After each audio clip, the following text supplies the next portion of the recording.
que se serait-il passé en 2013 si la France n'avait pas fait le choix d'intervenir? Vous auriez eu à coup sûr un effondrement de l'État malien.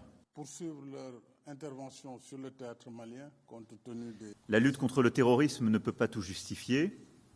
Elle ne doit pas, sous prétexte d'être une priorité absolue, se transformer en exercice de conservation indéfinie du pouvoir. Nous ne pouvons pas rester engagés militairement aux côtés d'autorités de fait dont nous ne partageons ni la stratégie ni les objectifs cachés.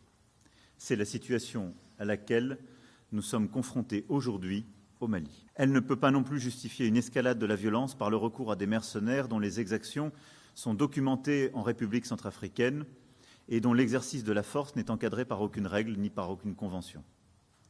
Dans ces conditions, la France et ses partenaires engagés dans des missions de lutte contre le terrorisme, à savoir les États participants à la Task Force Takuba, ont pris la décision de retirer leur présence militaire au Mali. Ce retrait, il sera effectué de manière ordonnée avec les forces armées maliennes et avec la mission des Nations Unies au Mali. Durant cette période, nous maintiendrons nos missions de soutien au profit de la MINUSMA.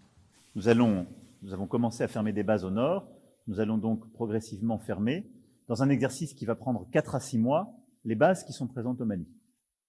Pendant ce temps, nous allons déployer des forces importantes logistiques et de sécurisation de notre retrait, de même que nous allons continuer d'assurer les missions de sécurisation de la MINUSMA.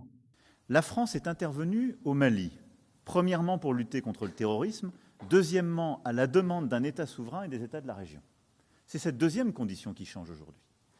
Et la victoire face au terrorisme, elle n'est pas possible si elle n'est pas portée par l'État lui-même.